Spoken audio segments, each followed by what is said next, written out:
इस जल से भरे पात्र को लेकर तुम्हें संपूर्ण सृष्टि की परिक्रमा करनी। तुम्हें मार्ग में जितने भी उल्कापिंड मिले तुम्हें उनकी गणना करनी। किंतु तुम्हें यह ध्यान रखना होगा हनुमान कि इस जल के पात्र से एक भी बूंद बाहर नहीं गिरनी चाहिए। हनुमान, मेरा आशीर्वाद है तुम्हारे साथ। समस्त कठिनाइयों पर विजय पाते हुए बढ़ते जाओ। सफलता के साथ अपनी यात्रा पूर्ण करो।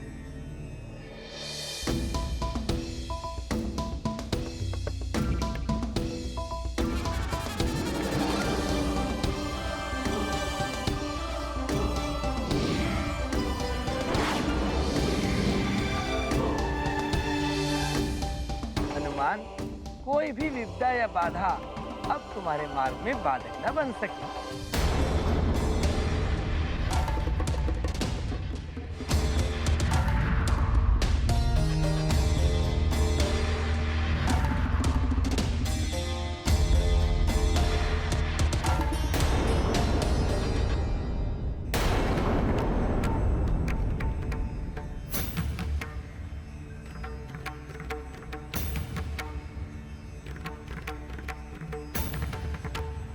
वरुण लोक की गुप्त मार्ग प्रकट हो।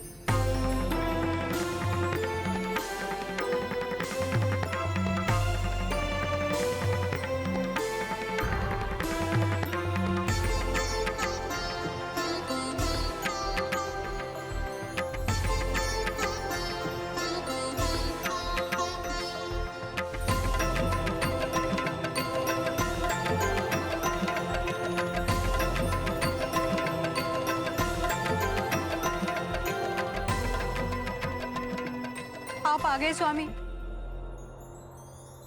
देखिए ना क्या दशा हो गई है मेरे पुत्र की।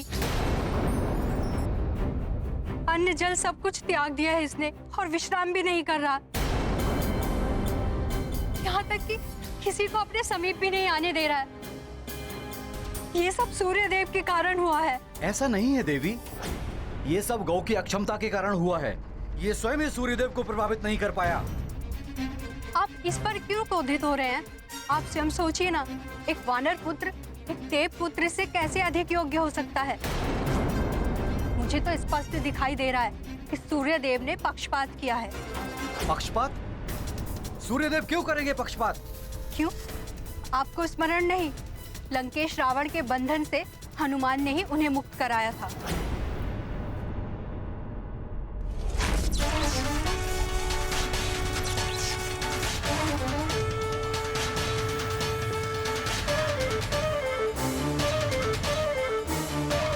सूर्यदेव, अब आप मुक्त हो गए हैं।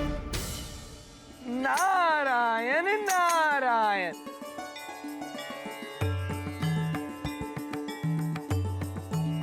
प्रणाम देवर्षि। शुभमस्तु। सूर्यदेव को लंकेश से मुक्त कराने वाले हनुमान ही तो थे। अब जब हनुमान को शीघ्र ही शिक्षा की आवश्यकता थी तो हनुमान की योग्यता देखकर सूर्यदेव ने शिक्षा के लिए उनका चयन कर लिया। वही तो मैं भी कह रही हूँ कि हनुमान की वो योग्यता देखी सूर्यदेव ने।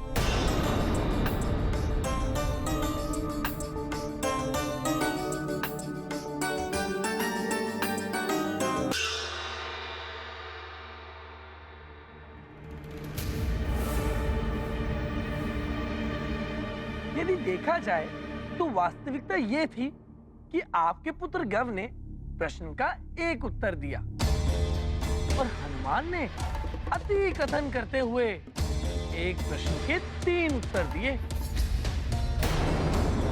फिर भी हनुमान को उत्तीर्ण कर दिया और आपके पुत्र गव को अनुत्तीर्ण मान लिया।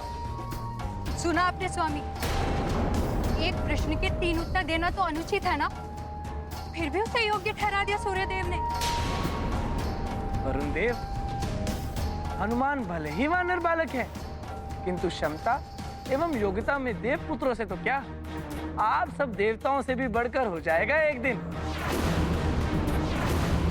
मुझे तो प्रतीत हो रहा है कि एक दिन संसार आप सब देवताओं को नहीं पूजेगा अपितु तू हनुमान की पूजा करेगा।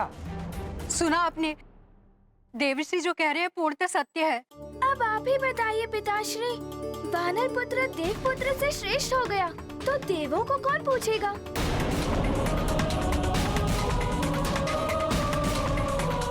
सूर्यदेव तो आपके समान देवता है। उन्हें सर्वप्रथम देव पुत्रों के हित का प्रयास करना चाहिए था, ताकि किसी वानर का पक्षपात करना ही था तो हम देव पुत्रों को प्राथमिकता देनी चाहिए थी। देव पुत्रों के साथ अन्याय हो रहा है, फिर भी आप शांत हैं। पिताश्री, आपको इस अन्याय के विरुद्ध सर उठाना चाहिए। मैं तो कहता हूँ वरुण देव, यदि आप सबको लगता है कि अन्याय हुआ है तो आपको सूर्यदेव से कहना चाहिए कि वो गव की आपके समक्ष पुनः परीक्षा लें। हाँ, देवर्षि सत्य कह रहे हैं। आप सूर्यदेव से कहकर गौ को एक अवसर और दिलाइए, और यदि आप उनके विरुद्ध स्वर नहीं उठा सकते तो मैं स्वयं जाऊंगी, देवराज इंद्र की सभा में जाकर अपनी बात रखूंगी। फिर देखती हूँ कि कैसे सूर्यदेव देव पुत्र को एक और करके किसी वानर को शिक्षा देते हैं। अच्छा ठीक है, मैं देवराज इंद्र से बात करूंगा इस विषय में। मैं उनके समक्ष अपना पक्ष रखूंगा। आप अभी तक चिंतन कर रहे हैं, शीघ्रता कीजिए। अवश्य देवी। आपको अवश्य बात करनी चाहिए वरुण देव। आप भी तो उनके समान प्रमुख देवताओं में से एक हैं। आप जो भी निर्णय लेंगे उचित ही लेंगे। नारायण नारायण। स्वामी, मुझे कुछ समझ में नहीं आ रहा है कि देवर्षि नारद ये सब कर क्या रहे हैं। कभी रावण को हनुमान की शिक्षा के विरुद्ध भड़काते हैं तो कभी वरुण देव को उकसाते हैं। प्रिय, देवर्षि नारद देवत्व एवं ऋष्यत्व का अनूठा संगम है। त्रिकालदर्शी हैं वो। उनकी अनुचित से दिखाई देने वाली विचित्र लीलाओं का उद्देश्य अंततः संसार का कल्याण ही होता है। अब लंकेश रावण एवं वरुण देव को भड़काने के पीछे उनका कौन सा उद्देश्य है? इससे हनुमान की शिक्षा अवरुद्ध होती है या नहीं? अब ये सब तो आगे चलकर ही ज्ञात हो पाएगा प्रिय।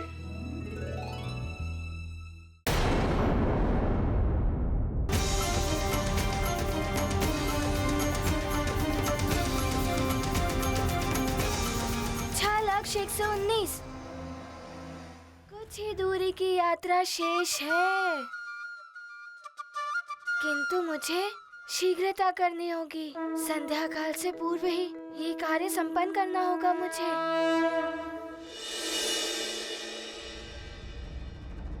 मेरे वाहन ग्राह प्रस्तुत हो।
लंकेश रावण, आपने मेरा मार्ग रोका। आज लंकेश रावण आपका मार्ग रोकने नहीं, अपितु आपको मार्ग दिखाने आए हैं। मित्रता करने आए हैं आपके साथ वरुण देव। मित्रता? लंकेश, आप तो मित्रता उसी से करते हैं जिससे आपको कुछ लाभ हो। शत्रु का शत्रु भी मित्र होता है वरुण देव। हम जानते हैं उस तुच्छ वानर के कारण आपके पुत्र एक देवपुत्र के साथ अन्याय किया गया है। वो भी किस लिए? इसलिए कि उसने सूर्यदेव को बंधन से मुक्त कराया था। उस उपकार का मूल्य चुकाया गया है आपके पुत्र पर अन्याय करके वरुण देव। अन्याय मेरे पुत्र के साथ हुआ है, आपके साथ तो नहीं ना। अन्याय सुनने में एक साधारण शब्द, किंतु इसकी पीड़ा वही हृदय समझ सकता है जिसके साथ होता है ये अन्याय। समुद्र मंथन के समय अमृत बांटने में किया गया अन्याय, छल करके कितने ही असुरों का संहार किया गया अन्याय। मुझे नर और वानर छोड़कर सबसे अवध्य रहने का वरदान प्राप्त हुआ स्वयं ब्रह्मदेव से। तो मेरे काल के लिए नर और वानर के रूप में जन्म लेने की प्रक्रिया आरंभ कर दी गई। वरुण देव, ये होता है अन्याय।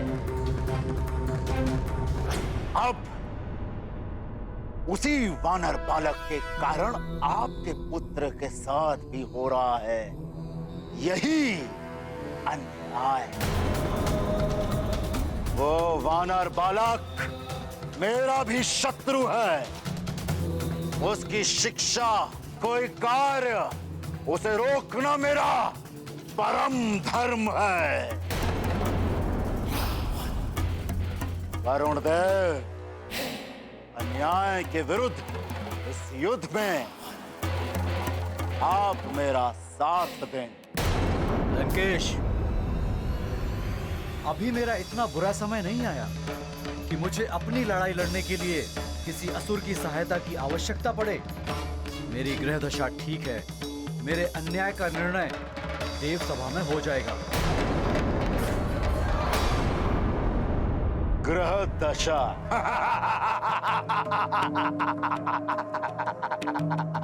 स्मरण रखिएगा वरुण देव, ग्रह दशा परिवर्तित होने में अधिक समय नहीं लगता है। मेरा प्रस्ताव आपके समक्ष है। यदि देव सभा में आपको न्याय के स्थान पर अन्याय मिला तो मुझे स्मरण करिएगा। मैं इस युद्ध में तब भी आपके साथ प्रस्तुत हूं।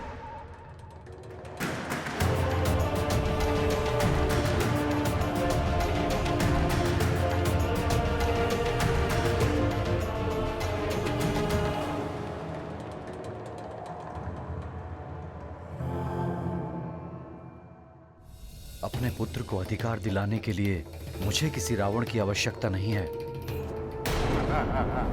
ग्रह दशा तो अब तुम्हारी परिवर्तित होने वाली है कुछ पल में वरुण देव। रावण है हम। राहु,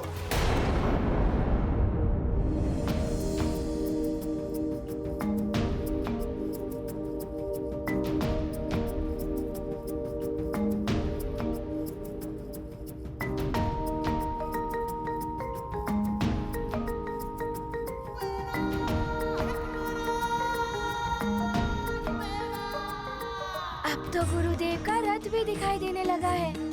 सृष्टि की परिक्रमा पूर्ण होने को है। बस सामने दिखाई दे रही कुछ उल्काएं गिनने को शेष रह गई हैं।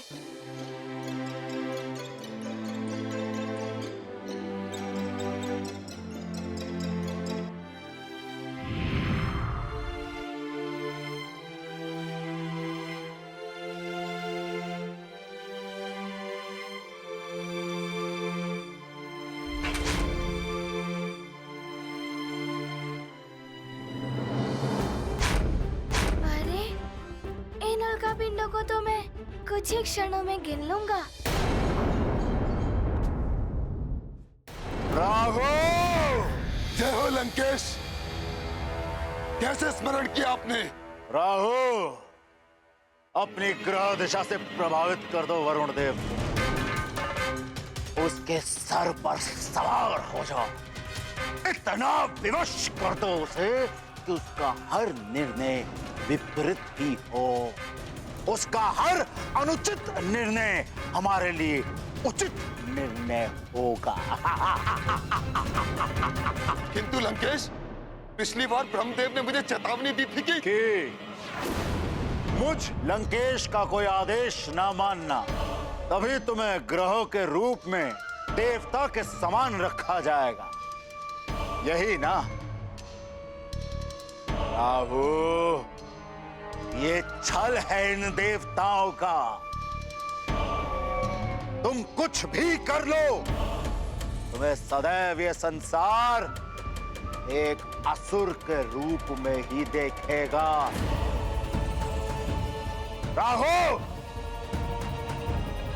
तुम्हें देवताओं की दास्तां स्वीकार है या अपने असुरों का हित साधोगे तुम? आपने मेरे नेत्रों पर पड़ा ब्रह्म का आवरण हटा दिया है लंकेश। मैं अभी जाकर वरुण देव की मति को भ्रष्ट कर देता हूं। जय हो लंकेश।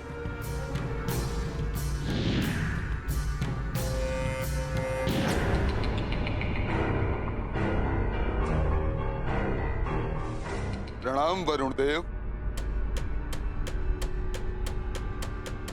प्रणाम राहु।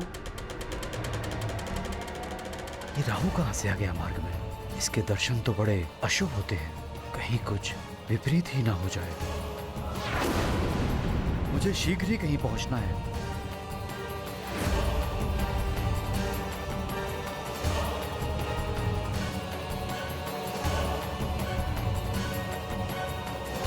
मुझसे तो बचकर निकल ली, किंतु मेरी छाया से कैसे बचोगे? वो तो तुम पर पड़ ही जाएगी और उसके पश्चात तुम्हारे सभी निर्णय विपरीत ही होंगे।